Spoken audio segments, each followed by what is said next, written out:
दोस्तों नमस्कार, हाजिर है एक बार फिर से आज की बड़ी और ताजा खबरों के साथ। बस आपसे निवेदन है, कृपया वीडियो को लाइक कर दें, चैनल को सब्सक्राइब कर लें और घंटी बटन जरूर दबा दें। पहली बड़ी खबर है, श्रीलंका में बवाल जारी। गोटबाया राजपक्षे ने सिंगापुर पहुंचने के बाद राष्ट्रपति पद से दिया इस्तीफा। आपको बता दें कि श्रीलंका के अध्यक्ष के प्रेस सचिव ने कहा कि अध्यक्ष को अब श्रीलंका में सिंगापुर दूतावास के माध्यम से राष्ट्रपति राजपक्षे का त्याग पत्र मिला है। अध्यक्ष को सूचित किया गया है कि आंकड़ों की पुनः जांच और सभी कानूनी कार्यवाही पूरी करने के बाद इस संबंध में आधिकारिक घोषणा की जाए। आपको बता दें कि फिलहाल श्रीलंका में बवाल जारी है और राष्ट्रपति गोटबाया राजपक्षे ने सिंगापुर पहुंचने के बाद राष्ट्रपति पद से इस्तीफा दे दिया है। अगली बड़ी खबर, वर्ष 2047 तक भारत को मुस्लिम राष्ट्र बनाने की बड़ी साजिश। 2 किए गए गिरफ्तार। मार्शल आर्ट के नाम पर चला रहे थे हथियार चलाने का ट्रेनिंग कैंप। आपको बता दें कि बिहार पुलिस ने पटना जिले से 2 आतंकियों को गिरफ्तार किया है। पुलिस के मुताबिक दोनों आतंकी देश विरोधी गतिविधियों में शामिल थे और एक समुदाय विशेष के लोगों को आतंकी प्रशिक्षण देने का काम कर रहे थे। उनके कब्जे से कई आपत्तिजनक दस्तावेज भी बरामद किए गए हैं, जिनसे पता चलता है कि दोनों आतंकी वर्ष 2047 तक भारत को इस्लामिक राष्ट्र बनाने और मुगलों का राज फिर से स्थापित करने की दिशा में काम कर रहे थे। पटना के एसएसपी मनीष कुमार ने प्रेस वार्ता में बताया कि पकड़े गए आतंकियों के नाम मोहम्मद जलालुद्दीन और अतहर परवेज है। मोहम्मद जलालुद्दीन झारखंड पुलिस का रिटायर्ड ऑफिसर है, तो वहीं अतहर परवेज कई देश विरोधी गतिविधियों की वजह से कई साल पहले प्रतिबंधित हो चुके आतंकी संगठन सिमी का सदस्य था। इस संगठन पर बैन लगने के बाद वो पीएफआई से जुड़ गया और इन दिनों उसके राजनीतिक विंग एसडीपीआई के लिए काम कर रहा था। आपको बता दें कि दोनों आतंकियों को इस काम के लिए हवाला के जरिए पाकिस्तान और बांग्लादेश से फंडिंग मिल रही थी। इसके अलावा भारत के अंदर केरल, बंगाल, यूपी से भी उन दोनों को पैसा भेजा जा रहा था। एसएसपी ने बताया कि दोनों आतंकियों ने फुलवारी शरीफ के नया टोला अहमद पैलेस को अपना ट्रेनिंग कैंप बनाया हुआ था। वहीं पर वे मार्शल आर्ट की ट्रेनिंग के नाम पर देश के अलग अलग हिस्सों से समुदाय विशेष के युवाओं को बुलाते थे और उन्हें आतंकी गतिविधि की ट्रेनिंग दे रहे थे। इस ट्रेनिंग में उन्हें हथियार चलाने के साथ ही भारत में मुसलमानों की कथित दुर्दशा, मोदी सरकार के कथित जुमलों और किस्से सुनाकर युवकों को ब्रेन वॉश किया जाता था। दोनों आतंकियों के पास से 8 पेज का विजन पेपर भी मिला है, जिसमें वर्ष 2047 तक भारत को मुस्लिम राष्ट्र बनाने की बात कही गई है। अगली बड़ी खबर, विधायकों के बाद अब सांसद भी देंगे उद्धव ठाकरे को तगड़ा झटका। एकनाथ शिंदे से की मुलाकात। आपको बता दें कि महाराष्ट्र के मुख्यमंत्री एकनाथ शिंदे का कुनबा अब मजबूत होता जा रहा है। शिवसेना के विधायकों के बाद अब सांसदों के भी शिंदे गुट में शामिल होने की चर्चा है। सूत्रों के मुताबिक शिवसेना के 18 में से 15 सांसद एकनाथ शिंदे के संपर्क में हैं। ये सांसद अगर शिंदे गुट में जाते हैं तो शिवसेना प्रमुख उद्धव ठाकरे के लिए बड़ा झटका होगा। सूत्रों के मुताबिक बीती रात एकनाथ शिंदे की शिवसेना सांसदों के साथ में अहम मीटिंग हुई। 2/3 सांसदों का अलग गुट बनाने की कोशिश है। इससे पहले युवा सेना के अध्यक्ष आदित्य ठाकरे को तगड़ा झटका लगा है। युवा सेना के नेता विकास गोगावले मुख्यमंत्री एकनाथ शिंदे के गुट में शामिल हो गए। विकास गोगावले के पिता भरत गोगावले शिंदे गुट की ओर से चीफ व्हिप हैं। आपको बता दें कि फिलहाल युवा सेना के कम से कम 50 और पदाधिकारी भी इस हफ्ते शिंदे गुट में शामिल होंगे। गोगावले से पहले शिवसेना प्रवक्ता और मुंबई की पूर्व पार्षद शीतल म्हात्रे और शिवसेना के कुछ कार्यकर्ता मंगलवार को शिंदे गुट में शामिल हुए। आपको बता दें कि एकनाथ शिंदे ने दावा किया है कि उद्धव ठाकरे के शिवसेना धड़े के कई नेता उनके संपर्क में हैं। आपको बता दें कि फिलहाल शिवसेना के विधायकों के बाद अब सांसदों के भी शिंदे गुट में शामिल होने की जोरों पर चर्चा है। सूत्रों के मुताबिक शिवसेना के 18 में से 15 सांसद जल्द ही एकनाथ शिंदे के खेमे में शामिल होंगे। अगली बड़ी खबर, शिवपाल यादव ने अखिलेश यादव को दे दिया बड़ा झटका। बोले समाजवादी पार्टी से अलग होकर नगर निकाय और महापौर का चुनाव लड़ेगी प्रसपा। आपको बता दें कि समाजवादी पार्टी के टिकट पर विधायक बने प्रसपा अध्यक्ष शिवपाल सिंह यादव की प्रगतिशील समाजवादी पार्टी यूपी में नगर निकाय और महापौर चुनाव अखिलेश यादव की समाजवादी पार्टी से अलग होकर और समाजवादी पार्टी के खिलाफ लड़ सकती है। शिवपाल यादव ने कहा कि वो समाजवादी पार्टी में उपेक्षित महसूस कर रहे हैं। पार्टी अध्यक्ष अखिलेश यादव की उपेक्षा के कारण वो जल्द ही पूरे प्रदेश में अपनी प्रगतिशील समाज पार्टी के संगठन को सक्रिय करेंगे और उत्तर प्रदेश में होने वाले महापौर एवं नगर निकायों के चुनाव में मैदान में उतरेंगे। शिवपाल यादव शास्त्री नगर में प्रगतिशील समाजवादी पार्टी के राष्ट्रीय महासचिव चक्रपाणी यादव के आवास पर पत्रकारों से बात कर रहे थे। शिवपाल यादव ने कहा कि विधानसभा चुनाव से पहले पूर्व मुख्यमंत्री अखिलेश यादव मनाने के लिए घर पर आए थे तथा साथ ही चुनाव लड़ने एवं भविष्य में सम्मान देने की बात कहकर राजी किया था। उन्होंने कहा कि वे अखिलेश यादव की बात में आकर समाजवादी पार्टी के टिकट पर चुनाव लड़े, लेकिन उन्हें अफसोस है कि अखिलेश यादव ने विधानसभा चुनाव में उन्हें कोई भी जिम्मेदारी नहीं सौंपी, पार्टी के किसी बैठक में नहीं बुलाया जा रहा। शिवपाल यादव ने नवंबर में होने वाले उत्तर प्रदेश के नगर निकाय चुनाव में समाजवादी पार्टी से अलग प्रत्याशी उतारने की बात कही है। उन्होंने कहा कि जल्द ही प्रगतिशील समाजवादी पार्टी के संगठन को दोबारा खड़ा करेंगे और चुनाव की तैयारी में जुटेंगे। अगली बड़ी खबर, कांग्रेस विधायकों का सनसनीखेज आरोप, कहा द्रौपदी मुर्मू को वोट देने के लिए 50 लाख रुपए और मंत्री पद का मिल रहा ऑफर। आपको बता दें कि 18 जुलाई को होने वाले राष्ट्रपति पद के चुनाव से पहले एमपी की सियासत में एक बार फिर से बवाल खड़ा हो गया है। कांग्रेस के 28 आदिवासी विधायकों को एनडीए की आदिवासी उम्मीदवार द्रौपदी मुर्मू के समर्थन में वोट कराने के लिए भाजपा के बड़े नेताओं को जिम्मेदारी सौंपी गई है, लेकिन कांग्रेस के आदिवासी विधायकों ने बीजेपी पर बड़े और गंभीर आरोप लगाकर सियासी हंगामा खड़ा कर दिया है। अपने पक्ष में वोटिंग की अपील करने के लिए भोपाल पहुंचे विपक्ष के राष्ट्रपति पद के उम्मीदवार यशवंत सिन्हा ने आज कांग्रेस विधायक दल की बैठक में वोट करने की अपील की, लेकिन इसी दौरान कांग्रेस के विधायकों ने खड़े होकर उन्हें बीजेपी से मिल रहे प्रलोभन की बात कहकर बड़ी हलचल मचा दी है। आपको बता दें कि कांग्रेस के आदिवासी विधायक उमंग सिंगार ने कहा कि उन्हें राष्ट्रपति पद के लिए एनडीए उम्मीदवार द्रौपदी मुर्मू के समर्थन में वोट करने के लिए फोन आया था। इसके एवज में 50 लाख रुपए देने की बात कही गई थी। सिंगार ने कहा कि हमने कह दिया है कि कांग्रेस के सभी आदिवासी विधायक कांग्रेस पार्टी के साथ हैं और यशवंत सिन्हा के समर्थन में ही वोट डालेंगे। वहीं कांग्रेस के दूसरे आदिवासी विधायक पाची लाल मेड़ा ने कहा और आरोप लगाया कि उन्हें भी द्रौपदी मुर्मू के समर्थन में वोट डालने के लिए फोन कॉल आया था। पाची लाल मेड़ा ने कहा कि उन्हें मंत्री पद भी ऑफर किया गया है। अपने समर्थन में वोट की अपील करने के लिए भोपाल आए विपक्ष के राष्ट्रपति पद के उम्मीदवार यशवंत सिन्हा ने विधायकों पर दबाव डालने पर दुख व्यक्त किया है। यशवंत सिन्हा ने प्रेस कॉन्फ्रेंस में कहा कि आज मैं बेहद दुखी हूं। कांग्रेस विधायक दल की बैठक में कांग्रेस के विधायक कह रहे हैं कि वोटिंग के लिए पैसे का प्रलोभन दिया जा रहा है। बीजेपी आज अटल बिहारी वाजपेयी वाली भाजपा नहीं रही। मेरे खड़े होने पर सरकार बेहाल हो गई है, इसलिए विधायकों को फोन कर खरीद फरोख्त की जा रही है। अगली बड़ी खबर, शिबू सोरेन ने कर दिया बड़ा ऐलान, बोले एनडीए उम्मीदवार द्रौपदी मुर्मू का समर्थन करेगी झारखंड मुक्ति मोर्चा।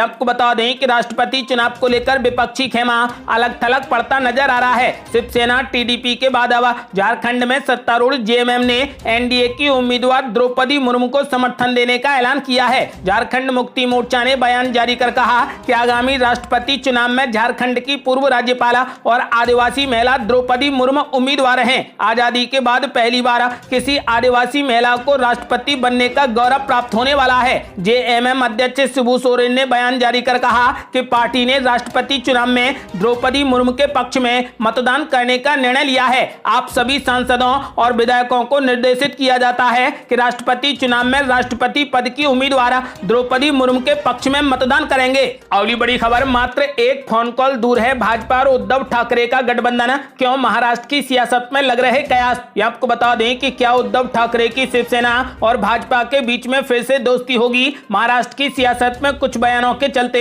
ये सवाल फिर से जोर पकड़ रहा है। एकनाथ शिंदे गुट के प्रवक्ता दीपक केसरकर ने कहा कि दोनों ओर से महज सम्मान की बात अटकी हुई है। एबीपी मराठी चैनल से बातचीत में दीपक केसरकर ने कहा कि दोनों पार्टियों का गठबंधन सम्मान में फंसा हुआ है। उन्होंने कहा कि मातोश्री और भाजपा के हाईकमान के बीच में बातचीत ठप हो गई है। दोनों ओर से यही चल रहा है कि पहले फोन किसको करना चाहिए। वहीं सांसदों की भी एकनाथ शिंदे के समर्थन में आने के सवाल पर उन्होंने कहा कि मैं सांसदों का प्रवक्ता नहीं हूं, मैं तो एकनाथ शिंदे का प्रवक्ता हूं। जिस दिन सांसद कुछ बोलने को कहेंगे तो उनकी भी बात करूंगा। दीपक केसरकर ने कहा कि गुवाहाटी से हमने उद्धव ठाकरे से अपील की थी कि महाविकास अघाड़ी के साथ में गठबंधन तोड़ दो तो 50 विधायक वापस आ जाएंगे, लेकिन क्या गठबंधन टूट गया था? आज ऐसा लगता है कि अनजाने में ही सही ये टूट गया है। अब वो फैसला ले सकते हैं। दीपक केसरकर ने कहा कि जब हम कल भाजपा के साथ जाने का फैसला करेंगे तो ये अकेले फैसला नहीं होगा, ये सामूहिक फैसला होगा। उस समय आपको भाजपा पर विचार करना होगा। दीपक केसरकर के बयान पर अब तक उद्धव गुट के ओर से कोई भी रिएक्शन नहीं आया है। आपको बता दें कि फिलहाल ऐसा माना जा रहा है कि भाजपा और उद्धव ठाकरे का गठबंधन मात्र एक फोन कॉल की दूरी पर है। अगली बड़ी खबर, कौन होगा विपक्ष का उपराष्ट्रपति उम्मीदवार? 17 जुलाई को मंथन करेंगे 17 विपक्षी दल। आपको बता दें कि देश के नए उपराष्ट्रपति पद के लिए एनडीए और विपक्षी दलों की ओर से जोर आजमाई शुरू हो गई है। एनडीए ने अभी हालांकि उम्मीदवार के नाम का ऐलान नहीं किया है, उधर विपक्षी पार्टियों के जल्द ही इस पर फैसला लेने की संभावना है। कांग्रेस ने पार्टी के वरिष्ठ नेता और राज्यसभा में विपक्ष के नेता मल्लिकार्जुन खड़गे को यह जिम्मेदारी दी है। खड़गे सभी 17 दलों से आगामी रविवार को बैठक कर सकते हैं, जिसमें उपराष्ट्रपति पद के लिए दावेदार के नाम पर सहमति बनने की संभावना है। इन चर्चाओं के बीच में यह भी खबर सामने आ रही है कि विपक्ष का संयुक्त उम्मीदवार गैर कांग्रेसी होगा। दरअसल मौजूदा उपराष्ट्रपति एम वेंकैया नायडू का कार्यकाल 10 अगस्त को समाप्त हो रहा है, जबकि चुनाव आयोग ने उपराष्ट्रपति पद के लिए नामांकन की आखिरी तारीख 19 जुलाई तय की है। 22 जुलाई को नामांकन वापस लेने का अंतिम दिन होगा। चुनाव आयोग ने 6 अगस्त को वोटिंग और काउंटिंग की तारीख तय कर दी है।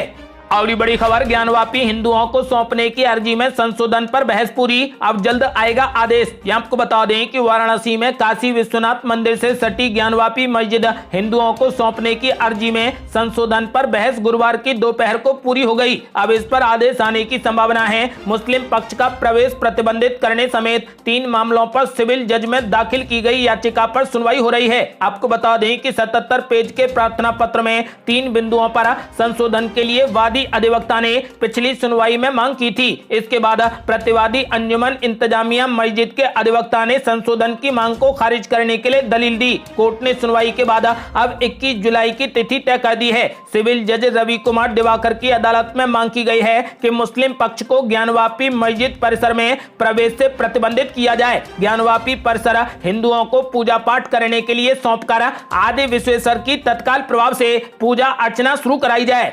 अगली बड़ी खबर, एकनाथ शिंदे सरकार का बड़ा ऐलान, Mumbai Ahmedabad bullet train project को मिली सारी मंजूरियां। आपको बता दें कि महाराष्ट्र की एकनाथ शिंदे सरकार ने आज कई बड़े फैसले किए हैं। मुख्यमंत्री एकनाथ शिंदे व उप मुख्यमंत्री देवेंद्र फडणवीस ने बताया कि Mumbai Ahmedabad bullet train project को सभी मंजूरियां दे दी गई हैं। महाराष्ट्र के उप मुख्यमंत्री देवेंद्र फडणवीस ने गुरुवार को एक प्रेस कॉन्फ्रेंस में इस बात की जानकारी दी। उन्होंने कहा कि 1975 में लगे आपातकाल के दौरान जेलों में रहे राज्य के लोगों को पेंशन दी जाएगी। फडणवीस ने बताया कि मीसा बंदियों को पेंशन का फैसला 2018 में ही ले लिया गया था, लेकिन पिछली सरकार ने इस पर अमल कर रोक लगा दी। आपको बता दें कि महाराष्ट्र में बुलेट ट्रेन प्रोजेक्ट पिछले करीब 3 वर्षों से ठप सा था। सरकारी भूमि और वन क्षेत्रों के अधिग्रहण से संबंधित समस्याओं के कारण परियोजना शुरू नहीं हो पाई थी। हाल ही में इसे क्रियान्वित करने वाले national high speed rail corporation limited ने राज्य के मुख्य सचिव को पत्र लिखकर आग्रह किया था कि वे परियोजनाओं को बाधित करने वाले काफी समय से लंबित मुद्दे को जल्द हल करें। पत्र में महाराष्ट्र में परियोजना के समक्ष आ रही बाधाओं का जिक्र किया गया था। महाराष्ट्र में पिछले माह बनी एकनाथ शिंदे नीति नई सरकार ने इसे प्रोजेक्ट की सारी बाधाएं दूर कर दी हैं। अब पीएम नरेंद्र मोदी का ये महत्वाकांक्षी प्रोजेक्ट रफ्तार पकड़ेगा। आपको बता दें कि एकनाथ शिंदे ने Mumbai Ahmedabad bullet train project को अब सारी मंजूरियां दे दी हैं।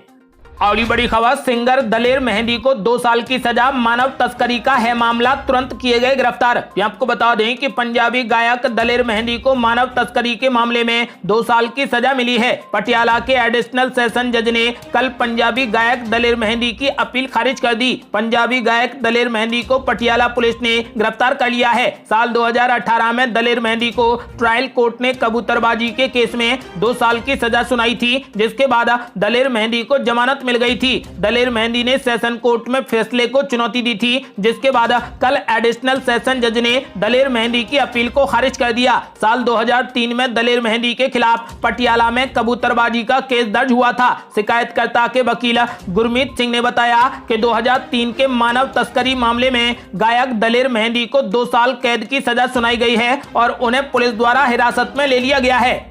अगली बड़ी खबर, कश्मीर में घर घर तिरंगा अभियान से फारूक अब्दुल्ला और महबूबा मुफ्ती नाराज, आखिर किस बात से डर रहे दोनों नेता।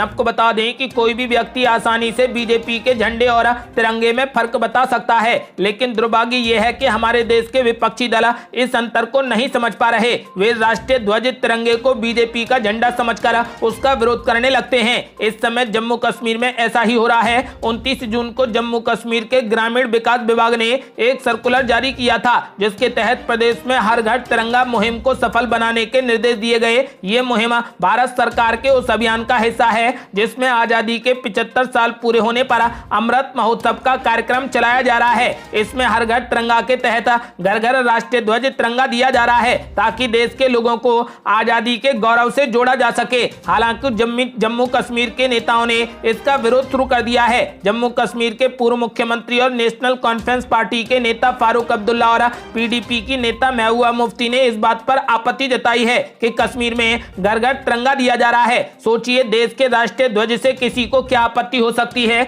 आज अगर आपके घर में आपको कोई तिरंगा देकर जाता है तो क्या आप उससे ये कहेंगे कि इस तिरंगे से आपका कोई लेना देना नहीं है और आप इसे अपने घर में नहीं रखना चाहते। हमारे देश में लोग ऐसा कभी नहीं करेंगे। आपको बता दें कि तिरंगा भारत की शान है, लेकिन दुख की बात यह है कि हमारे विपक्षी दलों ने इसे भी बीजेपी का झंडा समझ लिया है और वो अब इसके खिलाफ भी अपनी आपत्ति जता रहे हैं। इस मानसिकता की वजह से ही दशकों तक कश्मीर को भारत से अलग रखने की कोशिश की गई। कश्मीर में अलगाववाद को बढ़ावा दिया गया और ये बताया गया कि कश्मीर भारत का हिस्सा नहीं है, जबकि कश्मीर भारत के ओजस्वी मुकुट की तरह है। ये थी अब तक की बेहद बड़ी खबरें। यदि आप भी चाहते हैं कि भारत जल्द से जल्द कोविड मुक्त हो जाए तो इस वीडियो को लाइक कर अपनी राय हमें कमेंट बॉक्स में जरूर दें। यदि आपने अभी तक हमारे चैनल को सब्सक्राइब नहीं किया है तो कृपया चैनल को सब्सक्राइब कर घंटी बटन जरूर दबा दें। जल्दी मिलते हैं बड़ी अपडेट के साथ, तब तक के लिए जय हिंद, जय भारत।